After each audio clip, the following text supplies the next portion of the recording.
Sports Illustrated. Just wondering, you are not overly emotive after you win races, but you're very competitive. Where do you channel your competitive fire? How, I guess? I guess, I feel like at the end of some races, honestly, I'm just so tired. I don't really have the energy to celebrate.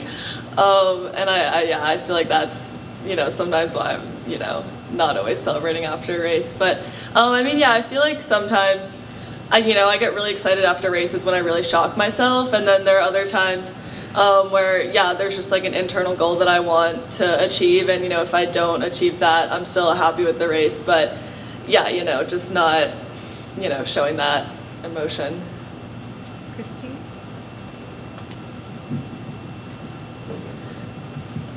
Thanks, Nikki. To both of you, Christine Brennan, USA Today. I know you're happy, you're celebrating. This is the end of a arduous and great week, but very quickly the page turns to Paris and to beating the Australians or competing with them or everyone else that's there. Could you talk a little bit about that, even though I know you're on cloud nine tonight because of this, but looking ahead in the competition in Paris? Thank you. I think Kate and I, now having made our second Olympic team, we're definitely more than prepared to go to Paris, and we know what it takes to be able to bounce back after this very emotional and long meet, like you said, and get ready for our second 9-day meet of the year. So that's great. I think Kate and I would both say that having been, NCAA swimmers for a while, we're definitely used to the back-to-back nature of championship meets. So I don't think that's something either of us are too concerned about, but we're excited to be heading with Team USA, and our head coach, Todd DeSorbo, as the women's head coach. I think that he'll do a great job getting the entire team on the same page. Yeah, I feel like adding on to that, I feel like back in 2021, the goal was kind of just to make the team, and I feel like this time around, I feel like the whole year, the goal, making the team was obviously part of the process, but I feel like we have bigger goals that we want to accomplish in Paris. And I feel like back in 2021, I was just happy to make the team, but now it's kind of like, we're moving on to, looking forward to the next thing that we have to achieve. Jenny? Hi, Jenny Brentis from the New York Times. I have one for each of you, if that's okay.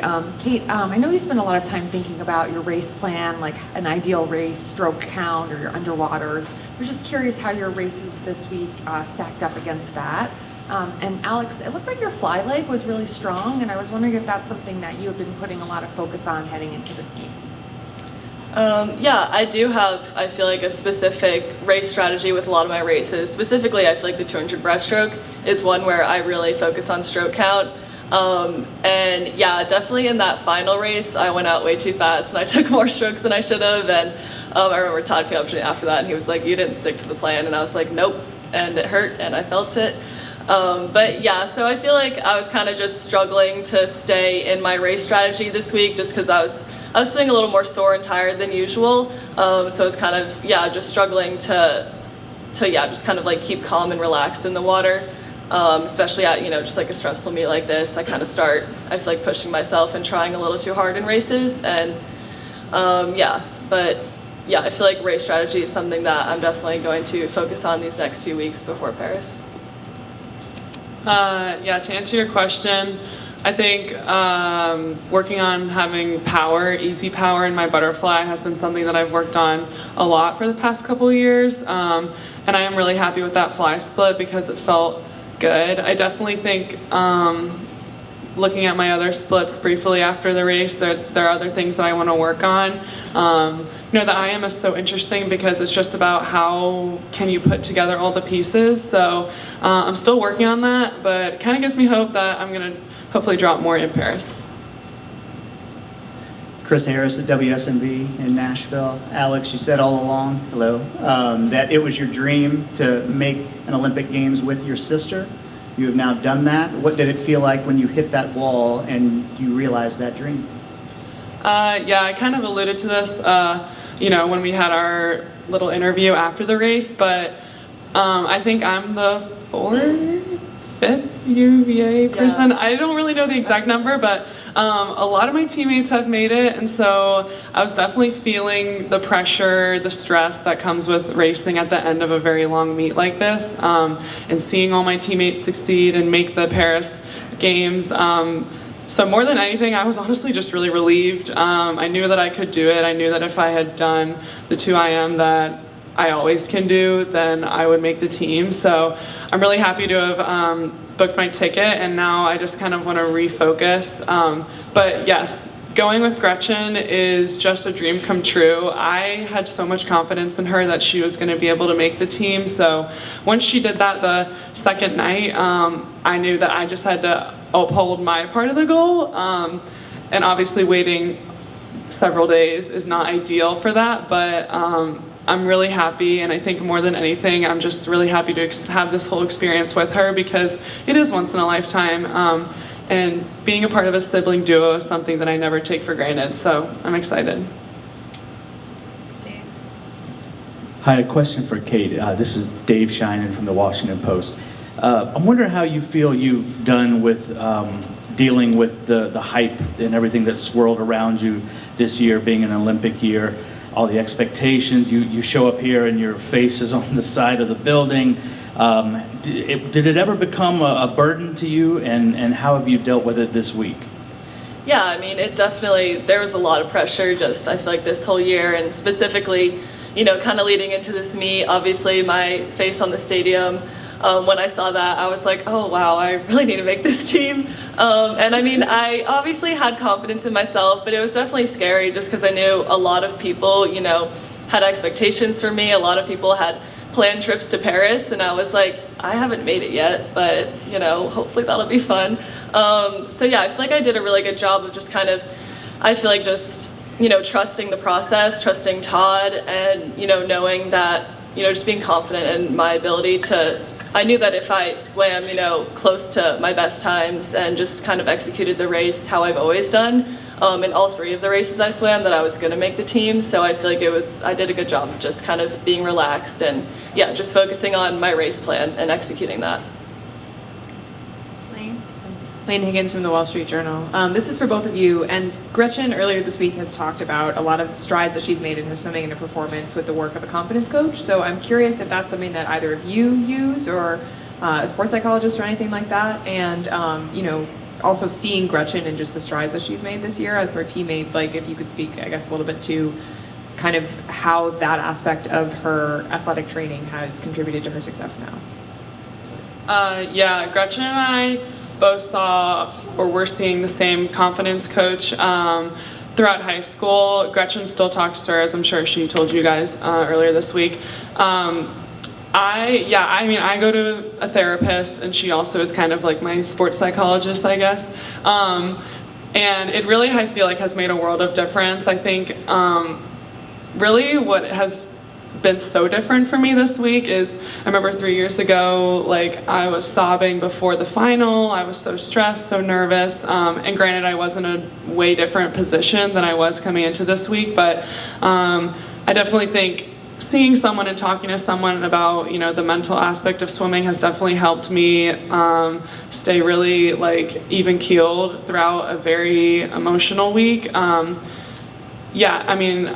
I love my therapist. She's like the best thing to ever happen to me. So I have nothing but good things to say about catering towards that side of the sport, the mental health side of the sport.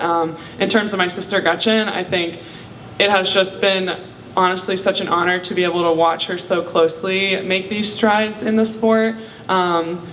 And I think a huge part of that is her learning how to deal with, like he talked about, the expectations that we have. Coming from UVA, we placed great expectations on ourselves. We have a lot of pressure to perform. That's just our team culture. But we always rise to that. So I think Gretchen is a great example of that. Yeah, I mean, like Alex, I also see a therapist, and I think that's just super important for someone, especially at our level. And obviously that, helped me, also with dealing with all the expectations and the pressure going into this meet. And yeah, I think we've all benefited from that. Hey guys, David Reeder from Swimming World. For both of you, you've had a lot of discretion when it's come to picking events. and it relates a lot to this 200 IM. For Kate, how did your choice to take a year off from the 200 IM help you become one of the best in the world? I'm pretty sure you haven't lost at all since Tokyo. And for Alex, how did your event choice and the results not being on the team until now affect you, and how did you deal with the pressure over the past few days? Yeah, I mean, I've been open about how I've just struggled with the 200 IM. I've just struggled with the 200 IM. I feel like just with that event in general, it's a really hard event. It's the hardest event I swim, and I just get really scared sometimes before swimming it, and that definitely, before Tokyo, I was in a really bad place with that event, and obviously it still ended up going pretty well for me.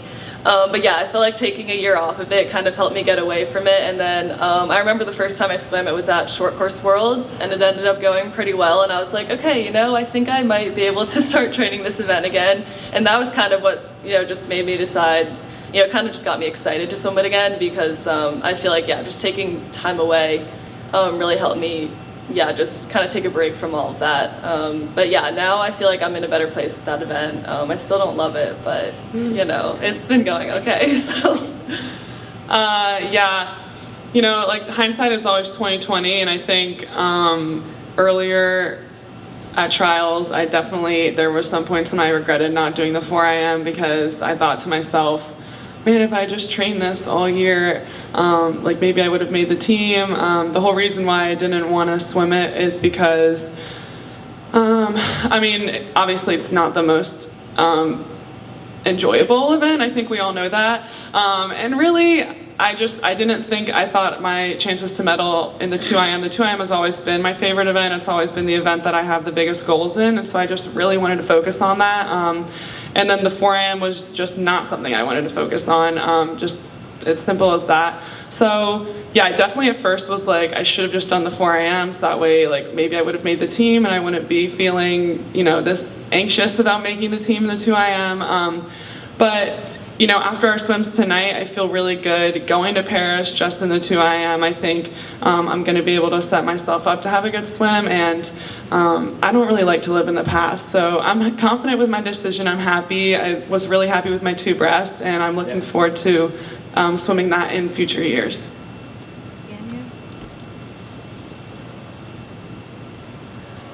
Yenya Lee from Swim. I have 2 questions. First one is for both Kate and Alex. From an observer's standpoint, it seems like both of you were going similar times to your in-season times, which you guys typically swim really fast in season. So I want to know, how did you rest or taper for trials, and how will that be different headed into Paris? Will it be similar to an ACC's to NCAA's transition? Honestly, I feel like both of us don't really think about our exact taper so much. I just do whatever Todd tells me to do. I really don't overthink my taper, because I feel like otherwise then I get in my head. But yeah, I feel like, we've obviously done, kind of the double taper, with a few weeks in between, before ACCs, NCAAs, and also we've done the trials to Worlds and, Olympics. So I feel like we know how to handle that, and honestly, I trust my coaches, so I'm pretty much whatever Todd tells me to do is what I'll do. You bring up a really good point about how a lot of girls on our team, we swim really fast all the time, especially Kate and Gretchen. It's literally mind-blowing sometimes, but I definitely anticipate that. We'll probably hike up our intensity and yardage a fair amount going into the next couple weeks of training, and then do, I guess, some sort of drop taper. I honestly am not familiar with the whole taper plan. We don't really plan it. We're not that involved. We're more just instructed on what to do, but I think it is interesting because with Blair leaving and going to Texas A&M, I've definitely been more a part of Todd's group, and I think I have for sure seen the transition and being able to swim faster in season and not just when I'm fully tapered. So I'm still navigating that a little bit, but I'm confident that we'll be all right come Paris. And then this is for Kate. Can you talk a little bit about that 200 breast prelim swim just out of nowhere? Some of your coaches said it was to hype up the crowd, so I want to know your perspective on that. Todd did make a joke before that. He was like, he's like, let's just give the crowd something to cheer for. But I mean, really, usually my plan in like a 200 breaststroke prelims is to kind of cruise it, see what the lowest stroke count possible I could do. So that kind of was my plan. And then I kind of was pacing pretty well in warm up, and Todd was like, I think you should just like go for it and see what you do. And I felt like it was a good chance to kind of practice my race strategy before the final, because I knew that the semifinal was kind of just going to be like survival mode after that 100 free. So I felt like it was a smart decision to kind of go in there and try to hit, just try to execute that race like I would in a final, and yeah, just kind of use that to kind of see what I needed to change for the actual final race. So yeah, it was kind of, just, Todd was kind of just like, why not? And I was like, yeah, honestly, I feel good, let's do it. So yeah. 2 last questions, Michelle, and then in the front. Michelle Martinelli, USA Today. Dozens of current, former, and future UVA athletes are here competing this week. What do you think some of that can be attributed to, and what do you think it says about the program with the success translating from NCAAs to this level? And that's for both of you. Yeah, it's pretty remarkable, just the trajectory that UVA swimming and diving has had over the past 4 years, I think, or 5 years. We both feel really grateful to have been a part of this ride, because it's honestly been like the most exciting and the most, I don't know like the right word for this. It's just been like, makes me grateful, to be a part of something that's as cool as like the story that we've built around UVA. I think that the incoming classes that are here now are definitely getting really excited. I mean, you look at the number of girls from our team that have made the Olympic team. You look at Emma Weber, who didn't even A final in some of her events at NCAAs, and she just made the Olympic team. I think her story from this week has just been a testament to the fact that our program is able to produce really successful short course and long course athletes. And more than anything, when we're walking out like with a big group of us all sitting on that mat out there in the training pool, we're always just having a great time, and our numbers are just like, it's a great support system, and I think people want to be a part of that. And I'm getting really excited. I sat in the ice bath for like 20 minutes with Leah Hayes last night talking about what it's like to be a first year. And it just made me a little nostalgic thinking about how much fun these kids are going to have, and also what they're going to be able to contribute to this program. I'm excited for them and for Todd and all the coaches. Yeah, I think something that's also been super cool for us is we've seen a lot of little kids walking around with Virginia t-shirts on, and a lot of times we walk out of the hotel or we walk in the pool and they're yelling like, "Go Hoos!" And that was kind of a goal for us. I remember when my class came and when we were first years, Todd was like, the goal for this, team, for this program is, to make little girls and little boys like want to grow up to swim at UVA. I feel like when I was younger, like Stanford was like the place to be, and I feel like a lot of people had like Stanford shirts, and he kind of wanted to make that like UVA's thing. And we kind of have seen that, we've kind of done that, and there's all these little kids now who want to go swim at UVA, and I think that's super cool. Last question. Hannah Barton, Sports Capital Journalism. Congratulations to both of you. My question's for Alex. We had the chance to talk to Gretchen earlier, and she said that she's really excited to probably room with you in Paris. And so I just was wondering, what are some things that you guys are going to be doing to keep yourselves entertained in the room? And then is there a day limit where you think, okay, I might want to ask to switch roommates? Great question. I do think that we will room together, because I assume you and Reagan are going to room together. Yeah. Yes. I think that there are definitely some pairs on the team that just really enjoy rooming together. Gretchen and I did room at last year's World Championships, that training camp, and then also staying in Fukuoka. And we definitely had, we're siblings, we have our moments, but they definitely will fight. Well, we know how to take our breaks and just be like, pause. But really, I mean, I've been living with her now for the past 8 days, and it's been a very enjoyable experience. She definitely really likes to play music and vibe before our races, which today for me was super awesome. I was feeling really good in our hotel room, just getting ready to race.